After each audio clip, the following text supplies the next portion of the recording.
ಯಾವುದನ್ನ ನೀವು ನಂದು ಅಂತ ಅಂತೀರಿ ಅದು ನೀವು ಬರಕ್ ಮುಂಚೆನೂ ಇದೆ, ನೀವು ಇಲ್ಲದಿರುವಾಗಲೂ ಇದೆ, ನೀವಿದ್ದಾಗಲೂ ಇದೆ.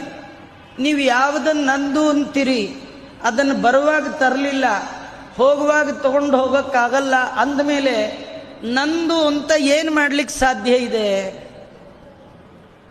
ಯಾವುದನ್ನ ನೀವು ನಿಮ್ಮದು ಅನ್ಬೋದು ಅಂದರೆ ಬರುವಾಗ ತಂದಿರಬೇಕು, ಹೋಗುವಾಗ ತಗೊಂಡು ಹೋಗ್ಬೇಕು, ಅದಕ್ಕೆ ನಂದು ಅಂತ ಅನ್ಬೋದು.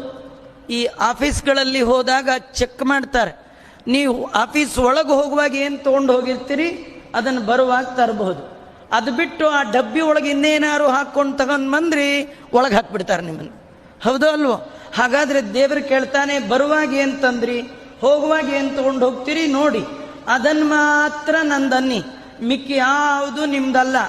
ನೀವು ಬರುವ ಮುಂಚೆಯೇ ಈ ಜಗತ್ತಲ್ಲಿ ನಾನು ಎಲ್ಲ ಇಟ್ಟಿದ್ದೆ, ನೀವು ಹೋದ ಮೇಲೂ ಅದು ಇಲ್ಲೇ ಇರುತ್ತೆ. ಆದ ಕಾರಣ ನೀವು ಬಿಡಬೇಕಾದ್ದು ಜೀವನದಲ್ಲಿ ಯಾವುದು? ಮಮಕಾರ.